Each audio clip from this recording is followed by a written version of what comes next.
Good afternoon, everyone. Thank you for coming to attend to this presentation. So my name is Cédric Thomas. I am the manager of expertise and material laboratory team in Faurecia Hydrogen Solution. So I will give you a presentation to talk about technical topic around the development of what we call XL tank for storage of hydrogen under high pressure. So XL because the size of this tank are very big. I propose to complete my presentation, and I will keep some time to give you opportunity to ask some questions. So let's start by an introduction of Forvia. So Forvia is a new entity combining activities from two global automotive suppliers, HELLA and Faurecia. This new entity is existing since end of 2021 with the acquisition of HELLA by Faurecia. Today, Forvia is ranking at the 7th position regarding global automotive supplier. In the world, almost 50% of vehicles are equipped with Forvia products. The group is gathering more than 150,000 employees on more than 300 sites. Great involvement is made for R&D, close to 7% of total expenditure. And the activities are divided in 6 different business groups. So you can see here the 6 different business groups that covers and combine historical activities from HELLA and Faurecia. So coming from Faurecia, we have the seating, so proposing a safety and comfort solution for passenger. We have the business group interiors. We have the business group clean mobility. And coming from HELLA, we have the 2 business group lighting and life cycle solution for automotive and aftermarket solution. The electronic business group merged from the Faurecia and HELLA activities. On my side, I belong to clean mobility group. We are developing hydrogen solution supporting decarbonization of vehicle, as well for hydrogen storage, onboarding automotive solution, then for energy storage stationary distribution. Faurecia Hydrogen Solution is currently addressing 3 different markets. First of all, we have fuel cell stacks for automotive applications, so light and commercial vehicle. We have onboard hydrogen storage system, also for automotive application. Currently, we are mainly focused on storage of hydrogen under gaseous form, but we are also working on development on storage of hydrogen under liquid form. And the last market is development of stationary container in order to maximize, to store a large amount of hydrogen for distribution and storage solution, as well for the development of refueling station. Today we have Faurecia Hydrogen Solution products are already on the road on 3 different applications. So we have already proposed tanks with pressure storage at 350 bars to Hyundai for trucks. We are also proposing tanks with pressure storage at 700 bar for HK0, the Stellantis HK0, and also Ilia Master. And we are working on the development of a container for the development of a refueling station that will be located in Zero Emission Valley. Currently, we are working on the development of XL tank in order to maximize the amount of hydrogen we can store in the tank. And this XL tank will be dedicated to to two kinds of applications. Sorry. First of all, trucks application, and the second application will be container. Just to remind, we are talking about Type 4 tank. So that means that we have to, this type of tank are structured with a polymeric liner to ensure the hydrogen tightness, aluminum bosses in order to connect the tanks with the system, and finally a composite layer in order to ensure the strength to internal pressure we have to withstand. XL tank, some key parameters. So we are talking about diameter over 550 millimeter, length that can be up to 2.5 meter. And so in order to withstand the stress induced by internal pressure, we have to apply a high composite thickness over to 35 millimeter. And so the fact that we have to apply a high thickness of composite will lead us to deal with process and design challenges. I want to discuss about two main challenges. The first one is a process one. Maybe as you know, so I didn't mention that, but we are working on thermoset composite structure using an epoxy resin. The curing of an epoxy resin is an exothermal phenomena, and so since we have to work with a high thickness of composites, we can have a risk of thermal runaway and thus a risk of liner or composite degradation.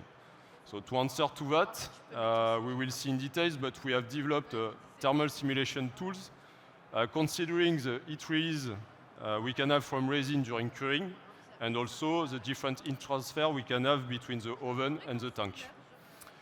The second challenge we will discuss is design load case one.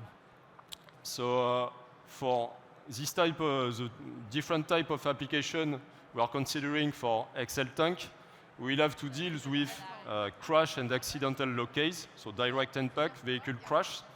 And so, since we are considering high thickness of composite, the damages propagation will follow a conical profile, so we can have a high risk to induce a high surface of damage on the internal layer, and thus a higher risk of burst. So this is key to clearly monitor that and clearly understand what will be the mechanical behavior and the damage process of composite material. In order to identify specific material law, we can implement in our simulation model in order to prevent any risk and to be sure our design, the design of our product will be safe. So I will give you some details regarding the technical approach we are following. So as previously mentioned, I will start by discussing about the curing challenges we can have. So we will follow a technical approach step by step. The first step consists for the curing to characterize the kinetic of the curing by some laboratory tests. So here we are talking about differential scanning calorimetry measurement. So we will heat a sample of resin with different heating speed, and we will measure what will be the heat release of the resin during the curing. Thanks to this measurement and the specific software, we are able to build the kinetic model of the resin and to have access to what will be the heat release of the resin for different kind of heating rate and different temperature level. So we can have, I would say, a model that helps us to give for each step of the curing, so each temperature and each time, what will be the heat release of the resin. And this model will be, after that, implemented in our thermal simulation model in order to give accurate results. So the next step is to implement the data we can have directly in a thermal simulation model we have built for the curing. So the model we have developed consists in considering the different heat transfer we can have, so convection between the air of the oven and the tank, convection between the internal air we can have in the tank and the composite, radiation from the oven, conduction, thermal conduction through the composite layer, and we will implement, as mentioned, the heat release coefficient of the resin during curing. The output we can have is to have a global thermal mapping, so have access to the temperature everywhere in the composite thickness. And we can compare with some measurement made. On the top, we can see that if we don't consider the heat release of the resin during the curing phase, we will have a gap between the simulation we are performing and the real measurement we can make in the composite thickness thanks to thermocouple. With the consideration of the heat release, we are now able to perfectly fit the measurement with the simulation we can make. So the conclusion is that thanks to our expertise, we have been able to build a specific model that gives access to temperature everywhere in the composite thickness, and also give us some information regarding the resin conversion degree everywhere, and finally, the glass transition temperature achieved for the composite structure. Let's talk now about design challenges we can have. So, as already mentioned, Excel tanks are considered for two kinds of applications, container application and truck application. For both use cases, we will have to deal with accidental load cases. For container application, following the regulation, we have to consider direct impact on the tanks in different areas, in the cylindrical area or in dome area, impact with high level of energy, so more than 1,000 joules. For truck application, Excel tank will be located in side position, as you can see on the picture. And due to this position, they can be involved in a crash with small vehicle. As mentioned during the introduction, due to high thickness, when we will have a crash or an impact, in laminate composite structure, the damage propagation of the composite follow conical profile. So with high thickness, we can have a risk to induce high surface of damages in the internal layer that are the key for the strength of the composite since overstressed. So this is key to clearly understand what can be the mechanical behavior and the damages process of the composite structure in order to take into account during our design approach. The technical approach we are following is already well known in academical or industrial world. So the first step will be to characterize, to determine the mechanical behavior and the damages process of the composite structure at material scale on laminate specimen.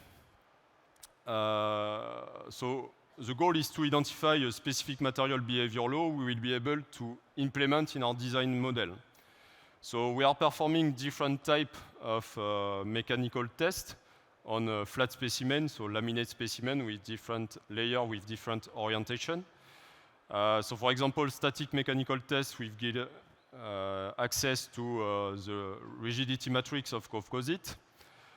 We'll perform loading, unloading tests and fatigue tests in order to understand the damage kinetic of the material. We will perform also dynamic tests in order to evaluate what will be the impact of the speed, because speed is very key for a crash load case, on the damages and mechanical behavior of the composite. And also we will focus on what will be the damages and the kinetic of damages by delaminating with different fracture tests in tensile or in shear mode. All these tests will help us to identify specific material behavior law we will be able to implement in our design model. The second step consists in performing tests at tank level. It can be impact test to be in accordance with what is required by container regulation, for example, or drop test as it is required by automotive regulation. For both tests, we will also perform the simulation. After test, we can evaluate the damages we can induce thanks to non-destructive testing measurements, so tomography scan or US scan. And we will make some correlation between the simulation and the measurement in order to check that our material behavior law is good, or if we have to improve it, and also if we have to improve our design approach. Based on this two steps, we can have a good level of confidence regarding our ability to predict the risk to induce any damage in case of crash load case. And the final step will be to make a simulation of a real load case required by our customer. So for example, you can see here a simulation of a crash with a small vehicle directly impacted the side tank of a truck. And so with the specific model we have developed using the specific material behavior law identified, we can estimate the risk to induce any damages on the tank with an internal pressure at the maximum working pressure that can be 875 bars, or with minimum storage pressure, so at 20 bars. So we can predict what can be the damages after the crash, and also what is required is to ensure that the tank can withstand what we call the proof pressure, so 1.5 the maximum storage pressure. And so when the second step will be to evaluate when we will apply the proof pressure, if we can increase the damages surface area or not. Now we are at the conclusion of the presentation. As mentioned, I wanted to share the challenges we are facing during the development of high-sized tank, so what we call XL tanks. To overcome these challenges, based on our expertise, we have developed specific simulation tools and technical approach. So I presented you the thermal simulation tools in order to deal with exothermal and monitor exothermal phenomena of the epoxy resin during the curing, and thus avoid thermal runaway we can have and avoid composite or liner degradation. And the second use case I mentioned is our technical approach regarding the identification of specific material law and damages process that we can implement in our design approach in order to predict the risk to induce damage in case of crash or intrusion, and so be more confident regarding our product. I just want to take the opportunity to open discussion. So Excel tank can be also an opportunity to consider new type of material. So currently we are talking about toughened resin, and Excel tank can be a good use case for this type of product, because as you see, we have to deal with crash load case, so toughened resin can improve the strength of the composite structure, and also it can help us to reduce the amount of carbon fiber we can use, and so reduce the thickness and reduce the risk of we can have with this type of product. So I have finished my presentation, so I will answer to your question if you have someone.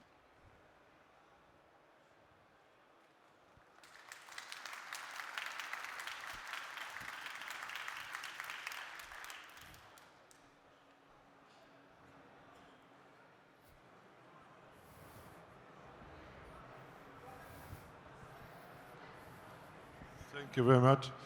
One question about the thermal runaway. Is this something specific to XL tanks, or is it also to be found on all tanks? We can have a similar phenomenon or tanks with lower thickness. However, since we are considering the higher is the thickness of the composite, the higher is the number of layers we have to apply, and the higher is the risk to induce a thermal runaway. And this is what we are currently observing during the development test.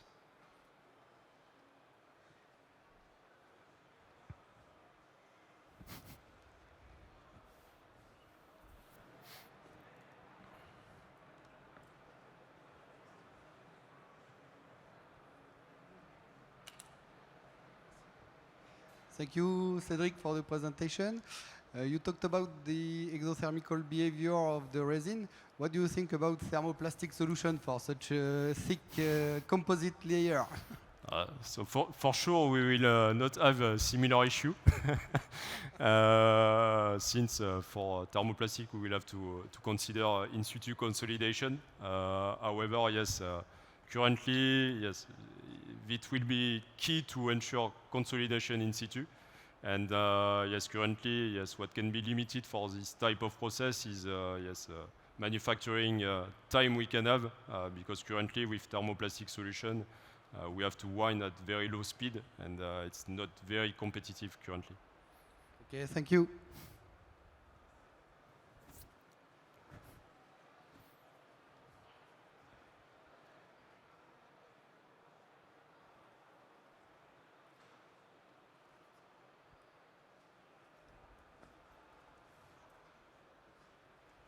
No more question?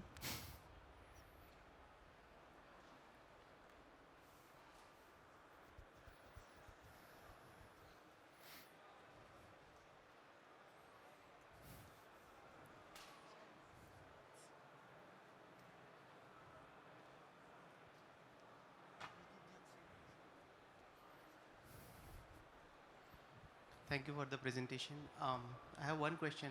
How much it correlates with the actual data, the simulation results? What is the level of confidence we can have regarding correlation?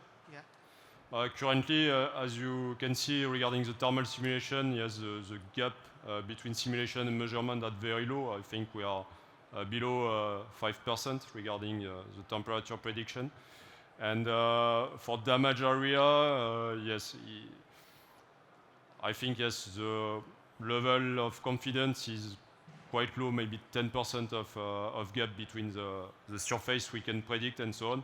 And but currently, yes, we have, I would say, a good level of correlation regarding low thickness, and we are performing additional tests on high thickness in order to improve our level of confidence.